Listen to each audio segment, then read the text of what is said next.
Welcome to Divas Dive. I'm your host, Gary Cook, and man, do we have a show for you today. I don't even know where to start with this one in the opener. We're going to talk Monday Night Raw. We're going to talk Tuesday Night SmackDown. We're going to talk Shake Up, and we're going to talk some Worlds Collide and look at exactly why it's a waste of time investing in anything the WWE does, and why Money in the Bank is a total joke and is most likely going to be completely awful unless something of a miracle happens. And as of late, miracles are not something that happens in WWE. I'm Gary Cook. This is Divas Dive. Be sure to hit that like button, smash on that subscribe button, and stay tuned in here for all the latest news, rumors, and opinions on women's wrestling. Let's get into it.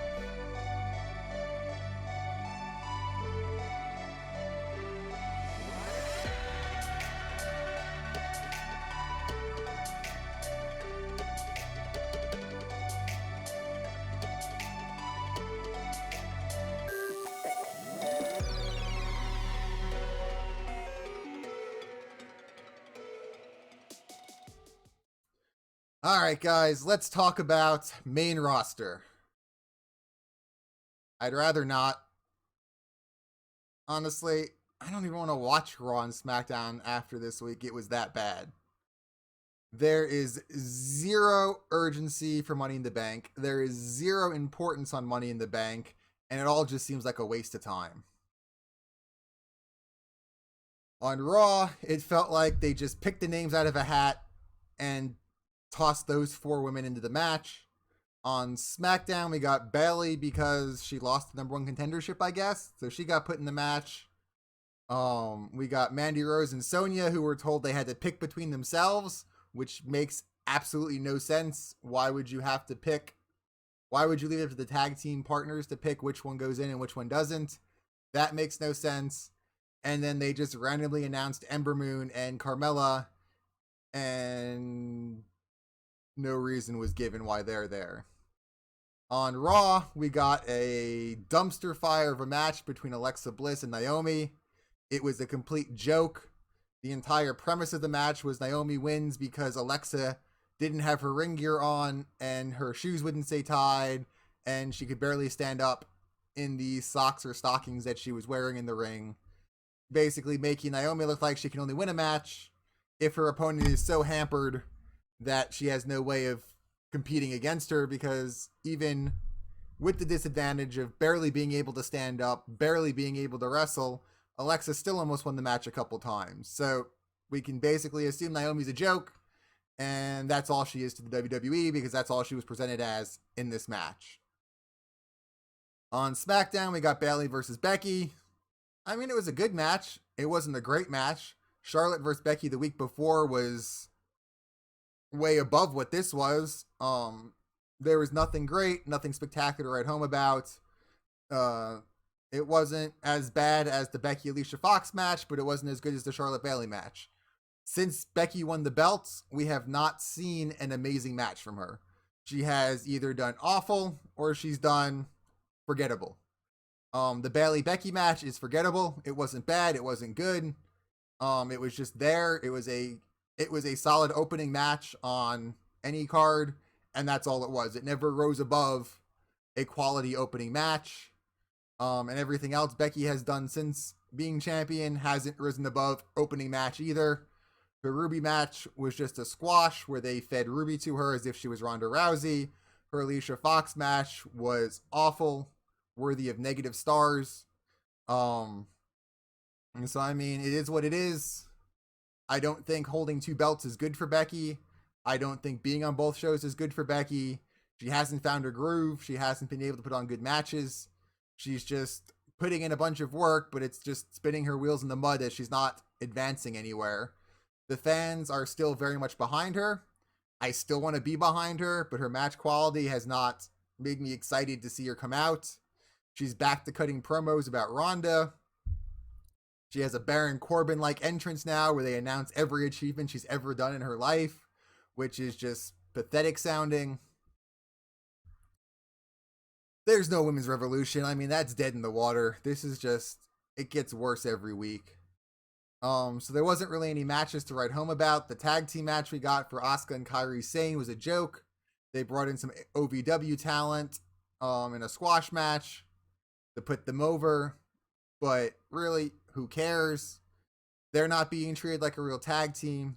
Their joint entrance was painful to listen to with the weird switching between their two musics. They don't have a tag team name. They don't have any tag team moves. They're just two singles wrestlers lumped together. They're hinting at a Fire and Desire breakup again with the whole Money in the Bank. One of us has to pick who gets to go in and the other one doesn't. The Iconics are the only real tag team besides Fire and Desire, and they're doing nothing to try to build up a tag team division. So Raw and SmackDown are a waste of time if you want to watch women's wrestling. Let's talk Money in the Bank, though, since that was the supposed big announcements from this week's shows. Besides the unceremonious way that they were announced, the contestants aren't really that exciting. They didn't do anything to make it exciting. There was no qualifying matches. There was no tournament. They just picked names out of a hat and said, you 8 women go out there and do it. But the 8 women they have aren't conducive to a ladder match. You have a lot of mat wrestlers, a lot of women that don't do high-risk things in a match that is built around high-risk spots. Alexa Bliss has been in a ladder match, and she's never done a single high-risk spot. Same for Natalya. Dana Brooke, I don't think, has ever been in a gimmick match, period.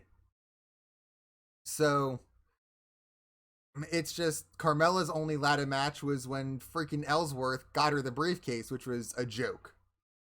And she's back in it this year. It's just, this whole thing is, it's just bad.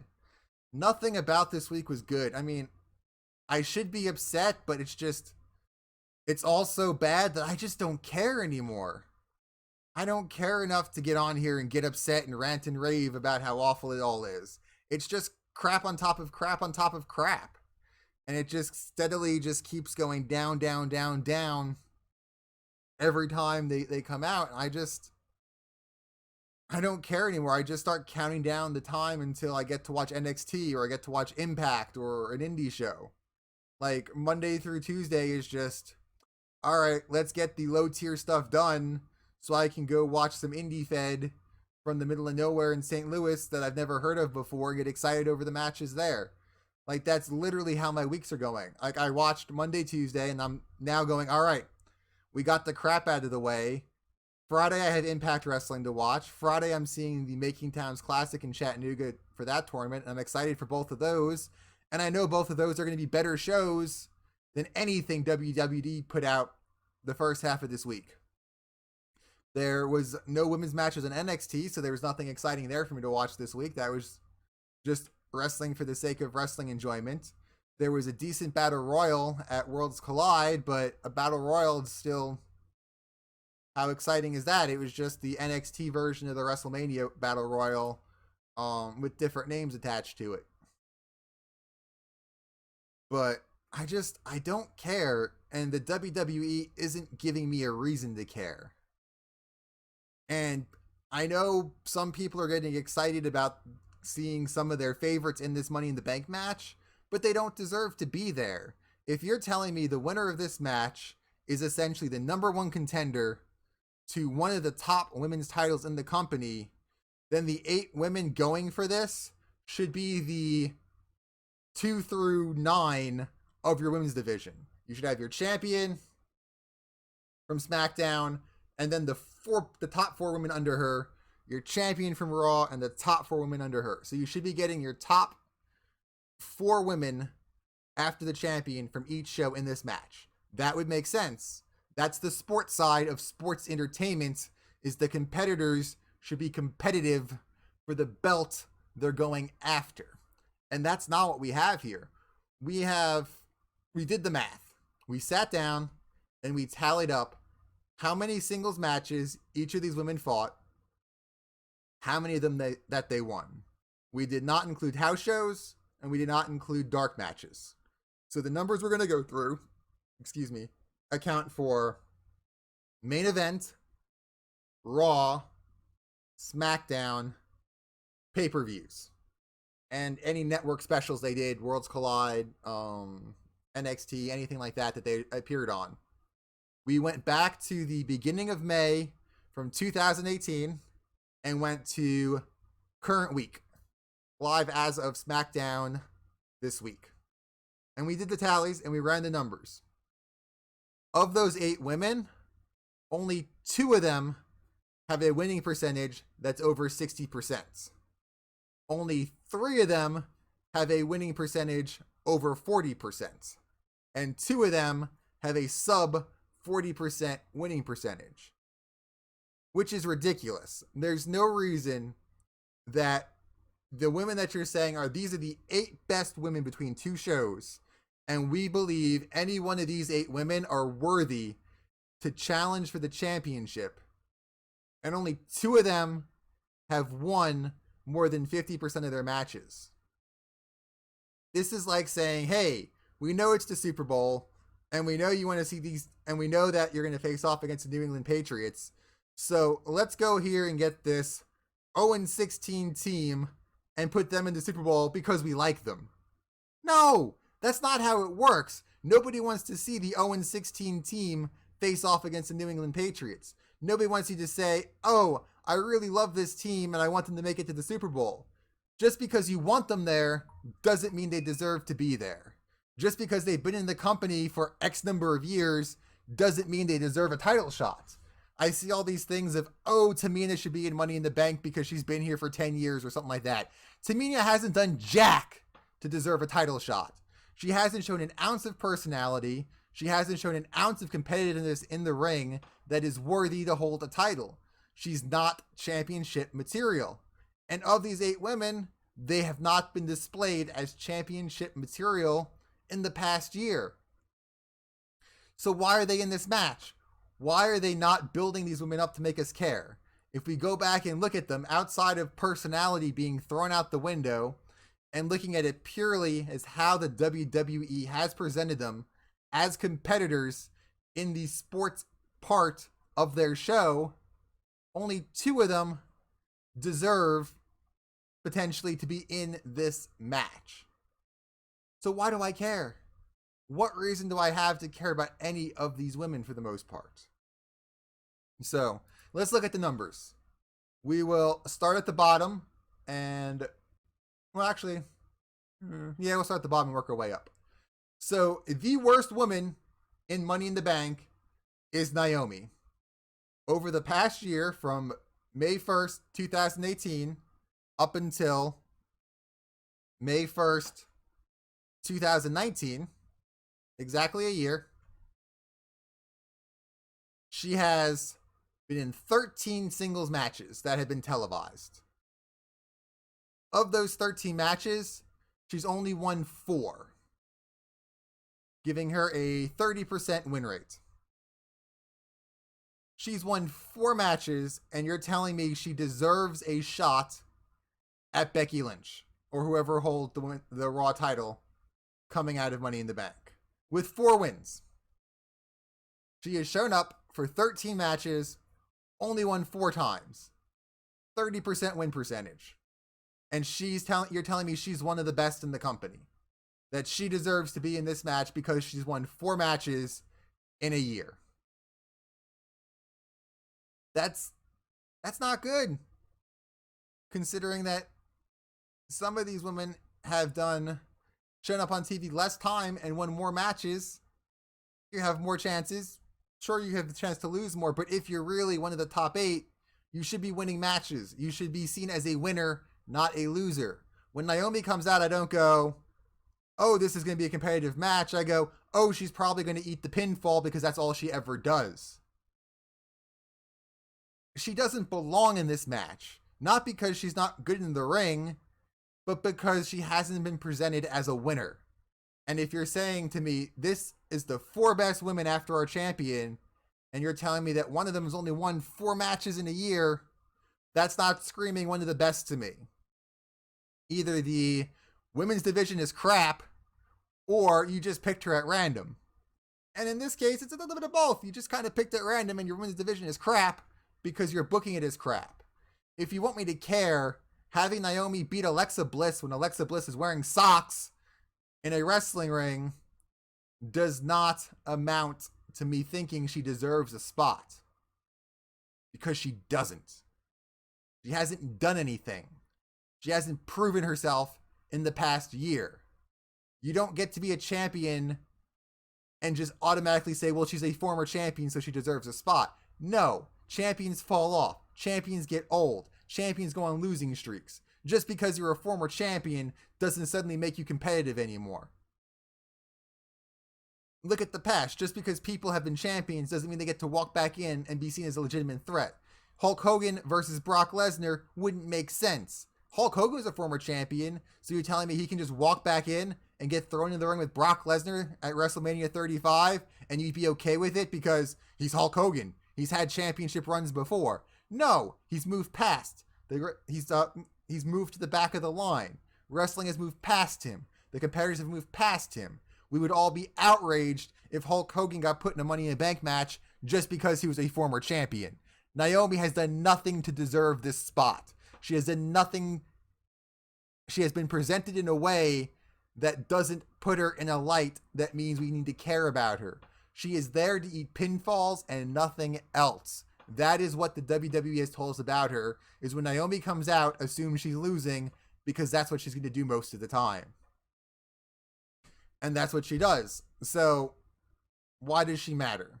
She's done zilch to deserve her spot in this match. And she brings absolutely nothing to the table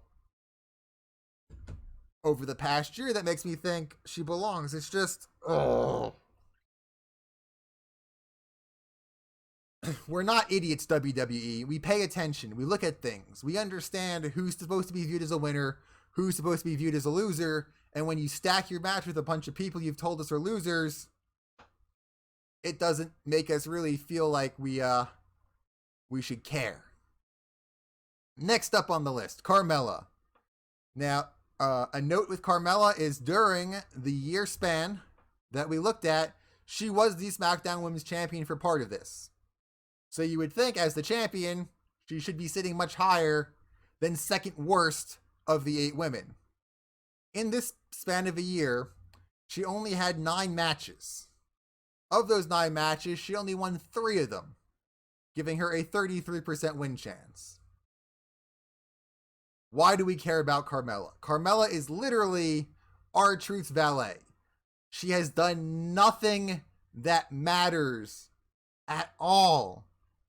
She won the BS Battle Royal at WrestleMania using the exact same strategy Naomi used the year before with the exact same finish from the year before. That's her only crowning achievement in a year. She lost the belt. Her 3 wins, I believe, if I remember correctly when I was doing it, all came while she was champion. When she lost the belt, she lost the next 6 straight singles appearances she had. You could make the argument she was the champion previously, not that far out, at least it was within the year window, so she deserves a spot in this match to go back after her belt. If you at least gave me that story, I'd still call BS, but at least it would be viable BS versus just her popping up because they needed somebody in the match. And really, her last ladder match performance was nothing to write home about. She's not a high-risk wrestler. Neither is Naomi. Neither one of these women add value to a ladder match. They're not a Nikki Cross. They're not an Asuka. They're not a Ruby Riott. That when you go back and look at the matches they've had, you go, that style will translate well to a ladder match. Their styles have not translated well to ladder matches. And just, it doesn't make sense. She doesn't bring anything to the table. We've been trained to see her as the 7-second dance break girl who hangs out with R-Truth. You haven't made me care about her. And I don't care that she's in this match. Bayley is next on our list. She has the exact same winning percentage as Carmella. Granted, most of the end of 2018, early 2019, she was doing tag team stuff, but she still had 12 singles matches, and she only won 4 of them. she hasn't really been presented well. She lost to Charlotte in what was a competitive match, and then she came back out the next week and lost to Becky in a match. So this new and improved Bayley that is refocused and re-energized on being a singles threat has lost her last two outings as a singles competitor. Her singles career is all in the past. We're all hyped for Bayley to be here because we know what Bayley can do, not because of what Bayley has done. If you want us to be invested, we need to believe that Bayley can still do that, and we haven't been shown that Bayley can still do that. All we've been shown is that she won the tag team championships, she's back to being a singles wrestler, and she's lost. That's all we know. Is after her tag team success, going back out as a singles, is Bayley's a loser. That's all you've shown us. We want to be excited for Bayley. We want to be behind Bayley. But you haven't given us a reason to be behind her. You haven't shown us that the Bayley of old still exists because you're booking her in matches that don't do anybody favors. The Charlotte loss, that just angered people because nobody wants to see Charlotte versus Becky at Money in the Bank. The Becky loss was pointless. It didn't help Bayley. It didn't help Charlotte. It was a waste of a match that didn't do anything to build up Bayley as a contender. Again, wasting our time and giving us matches that don't help anybody. So now we get to the middle of the pack. Dana Brooke is sitting at a 41% win percentage in the past year. She's had 12 matches and she's won 5 of them. Now, a lot of people are upset that Dana Brooke is in this match because they're all saying she is the biggest loser. But she's not. Mathematically speaking, Dana Brooke is better in singles action than Bayley, Carmella, and Naomi. Bayley, former champion. Carmella, former champion. Naomi, former champion. 3 of your former champions in the past year have been presented as worse wrestlers than Dana Brooke. I love Dana Brooke. I'm a Dana Brooke fan. I'm all behind Dana Brooke getting a push. We did an entire video talking about how we would book Dana Brooke to make her a top face in the women's division. I still want to see Dana Brooke get pushed, but I don't want to see it just happenstance like this. I want to see a story. I want to see progression. I want to see a logical course of events that makes sense. Now, she started to pick up some wins, which is great, but they haven't been in front of the big audiences. Most of her wins have come on Main Event, which has a very small viewership. They need to start giving her those wins on Raw where they matter, in front of the audience that is largely going to be your casual fans. And she's getting pops. She's getting cheered. I mean, she got a Dana Brooke chant at WrestleMania at the Battle Royal. There were boos when she got eliminated. People are behind her. We want to be behind her. But we need to see her presented on the core TV programs as a winner. We need to see that progression on Raw, not on Main Event. Because only the hardcore fans are the ones watching Main Event, and even the hardcore fans is still a very small percentage paying attention to that show. So, Dana Brooke, for all the hate she's getting, is better than 3 former women's champions as far as being presented, statistically speaking,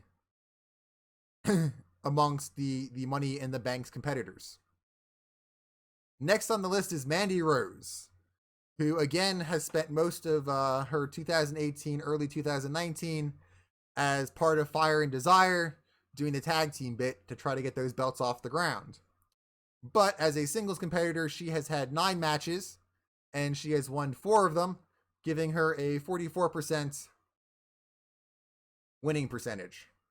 I mean, Mandy Rose is greatly improved. I enjoy her work. I enjoy her character. But has she really...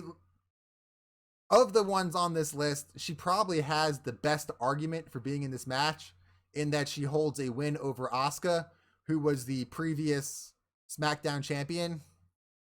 Because let's face it, the Charlotte Flair SmackDown Championship run doesn't really count. It was literally 4 days long from SmackDown to WrestleMania. That's not a championship run. That was a, let's put a trinket on Charlotte to make it feel like she matters at WrestleMania. So Asuka, the last legitimate SmackDown champion before Becky, Mandy beat her. That, to me, gives her a in-ring reason to be in this match because her last singles match was pinning the previous champion. I'll buy that. I'll go with that. So Mandy Rose has a legitimate reason. Her record hasn't been presented that well, but she's largely been presented pretty strong, as most of her losses tend to be because of shady things or foul play on her and Sonya's part being the heels. She hasn't been booked as weak as some of the other women on this list, so at least she looks competitive. Based off of her recent history. After her is Natalya, who had 22 matches this past year and won 10 of them, giving her a 45% win rate. I don't have an issue with Natalya being in here. She's almost a 50% win rate. I could see her being that number 4 slot on Raw if they were building this up to be an actual competitive division. I could see her as the number 5, technically, going champion down. I could see her being right there in the middle of the top 10. That makes sense to me that she is middle of the road. So she would be the low end of what gets in on these championship things. I'm fine with her here. What I don't really like is Natalya doesn't have a wrestling style that suits a ladder match. She doesn't really go to the top rope. She doesn't ever do anything high risk. She mainly does submissions and things like that. So I'm not excited to see Natalya in a ladder match. I'd be excited to see Natalya in a submissions match. I'd be excited to see her in an Iron Woman match. I'd be excited to see her in probably a steel cage match. I'd be excited in most matches, but I don't really see her as the ladder match type. It's just not in her style. It's not in her DNA as a wrestler from what we've been presented over the years. Maybe she will surprise us. Maybe this is the year that she digs deep into that bag and shows us a side of Natalya that we've never seen. But on paper, Natalya in a ladder match does not excite me. Just because her ring work is not suited to that style of match. It's not the type of thing that you normally would associate with Natalya. But I don't think she doesn't deserve a spot, so I'm fine with her being in there. She would be in my 8-woman list if I was booking the women's roster to build around. I would definitely put her in that middle of the pack. Next up on the list is Ember Moon, who wrestled. Now, it should be noted here with Ember Moon, she was injured for part of this, and she still put out 20 matches, won 12 of them, and has a 60% win rate. Ember Moon 100% deserves her spot in this match. She put out a ton of matches the past year. She won the majority of them, and she's a great worker. Her in-ring style works for a ladder match. She makes sense there, and I'm excited to see what she can do in there. I don't know who she's going to do stuff with because none of these women have styles that mesh for a ladder match, but we'll see. I'm excited for Ember Moon to be there. She deserves to be there. And then the top of your list is Alexa Bliss, who was also a champion during this year time frame over on Raw. She had 13 singles matches. She won 8 of them, giving her a 61% win rate. So I see a lot of people hating on Alexa Bliss, but based on in-ring presentation, she deserves to be in there. Because if we're saying these are the top women that exist on our brand to compete for a shot at our brand's top title, at 61%, you're probably going to fall into that top percentage there underneath in like that 3 or 4 spot, maybe even second spot of best women on your show if you were booking things to be competitive where win-losses actually matter. So I'm not really excited because Alexa Bliss added no value to last year's Money in the Bank that she won. And I don't see her adding any value this year unless she adds a whole bunch of high risk maneuvers to our arsenal that we're not aware of, and she's going to go all out in a way we've never seen before. But I don't know. We'll see. And really, that to me is the biggest issue here, is none of these women's wrestling style suit a ladder match except for Ember Moon, really. Bayley does okay. Bayley is willing to take risks and do things. We've never seen Dana Brooke in a gimmick match that I can remember. Carmella was a waste of space the last Money in the Bank she was in. Naomi's a waste of space in most of the matches she's in anyway, because all she does is lose. Mandy Rose, I think, is going to do fine based off of her work she did in Elimination Chamber. She was willing to take the bumps. She had some brutal looking spots there being done to her, so I think she'll do fine. Natalya has never added anything to a ladder match, and her style isn't conducive. So I just think that's the biggest problem here is 1, 2, 3, 4, 5, 6 out of the 8 have not been presented as contenders. 6 out of your 8 have losing records, and 6 out of your 8 I don't take serious as being top competitors for a belt, because on paper they haven't done anything to earn that. It's all off of the good graces of their past, but the past doesn't count in the current time frame. You can't go back and say, well, so-and-so was competitive years ago, so they should still be considered a threat now. Even the champions that have had title reigns in the past year that are on this list, only Alexa Bliss was technically a winning champion on how things worked out. Carmella was a loser as a champion. She has lost more matches than she won while holding the belt, where Alexis at least won 61% of her matches. That puts her in a good spot. So this Money in the Bank, why should I be excited? Why should I care? You did nothing to build it up. You've done nothing to hype it. You've done nothing to make us believe most of these women deserve a spot in it. The only reason people are excited is because they like the character, not because they've been presented as a winner. If Naomi wins, I'm going to have a hard time taking that serious because I know she's, on paper, a loser.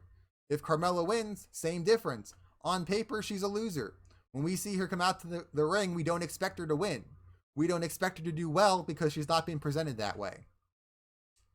So I don't know. You guys tell me. Are you excited? Do you think that this is going to be a worthwhile match? Do you think this has the makings to even be a decent match? Who are you pulling for? Who do you think deserves the win? And why do you think they deserve it? Give me some reasons. I want to hear. Put those down in the comments. Hit us up on Twitter with them. And that wraps up this edition of Divas Dive. I'm Gary Cook, and stay tuned here for more women's wrestling as we have a bunch of independent news, rumors, and coverage coming up the later half of this week and weekend, and that will all be really exciting and a whole lot more fun to talk about than the WWE. Have a great day, guys.